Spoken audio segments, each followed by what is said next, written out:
Maryland's drug epidemic. What should we do about it?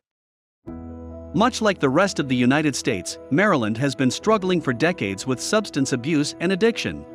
It's often presented as a societal problem, but we have to remember that it's an individual problem. It's a problem for a person, their friends, and their family members. Let's look at some examples. Methamphetamine. Around 16,000 people use meth in Maryland. And less than 1,000 got treatment for meth addiction in 2019. Methamphetamine is one of the most damaging drugs. It's important to identify when someone starts using meth to get them help as soon as possible. Some of the signs include picking at hair or skin, which can also be noticed by scabs on the skin, having strange sleeping patterns, having angry outbursts or mood swings, showing psychotic behavior. Meth causes intense side effects, such as paranoia and hallucinations. Meth has become more of an issue because it recently started being manufactured in Mexico. Drug cartels are starting to make the drug in mass quantities and shipping it across the border in record numbers. As recently as November of 2021, authorities seized over 17,000 pounds of meth coming from Mexico into the United States. Cocaine and crack cocaine. According to survey, around 198,000 people use cocaine in Maryland. Cocaine, including crack cocaine, is one of the most addictive drugs on earth. It's important to know when someone starts using coke, so they can get help as soon as possible. Here are some of the signs. Erratic behavior, dilated pupils, runny nose and nosebleeds, loss of appetite and weight loss. Did you know that the original Coca-Cola recipe used to have cocaine as one of its ingredients?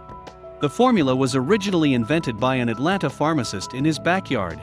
Cocaine was once thought as harmless and was actually legal. But we now know that long-term use of cocaine carries serious health problems, like increased risk of stroke and seizures, bleeding in the brain, and severe heart problems, to name a few. Opioids. There were 2,509 opioid overdose deaths in Maryland in 2020. This is the third highest rate in the country. The opioid crisis has been sweeping the nation for decades, but because of the legitimate use of those drugs, it can be hard to identify when it has become a problem. Here are some signs of opioid addiction. Being unable to control one's opioid use. One of the first signs is having to get drugs outside of one's regular prescription. Having uncontrollable cravings.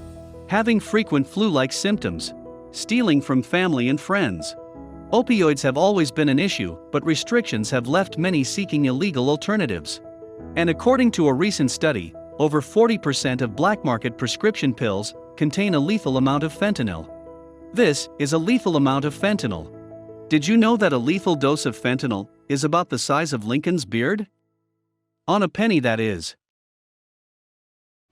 Now, here are some tips. If you feel you're going to use, call your sponsor or a friend that doesn't use and would understand your situation. Extrovert your attention. Walking can be very therapeutic. While walking, direct your attention to the outside world. The same can be done while riding a bike.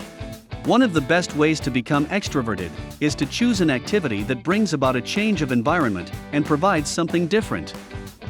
Find a hobby or activity that allows you to be in a different location than where you're using drugs. Find a purpose in your life and pursue it. Some people use drugs when they get bored or when they have no goals in life. Recognize the people in your environment who affect you emotionally. The people who bring you down, keep telling you that you won't succeed, make you doubt yourself, and so on. They could be one of the reasons for your emotional problems. Make sure to eat healthy. A lack of nutrients can cause different physical and emotional symptoms. For example, a deficiency in vitamins and minerals can create a drop in mental and physical energy. If you want to help someone, don't enable the addict. This includes not giving him any money, not paying their rent, etc. You can care for them and love them, but be very firm on this point. The only help they should receive from you is to go to treatment. Encourage the person to seek help. This can be done by finding a treatment or a form of support. Remember to make sure all your actions are to get the person help, not to enable their addiction. Hire a professional interventionist. Get someone with experience, since a well-performed intervention greatly increases the chances of getting someone to treatment. Be aware of signs of overdose. If you see one of your friends blacking out, or showing other severe side effects, get help immediately. Remember that Maryland has a Good Samaritan law that offers some protection from arrest to the person seeking medical assistance for someone who is overdosing. We put a link to this law in the description of this video. If you have a loved one or employee who you know is abusing opioids, keep naloxone handy. It can save a life.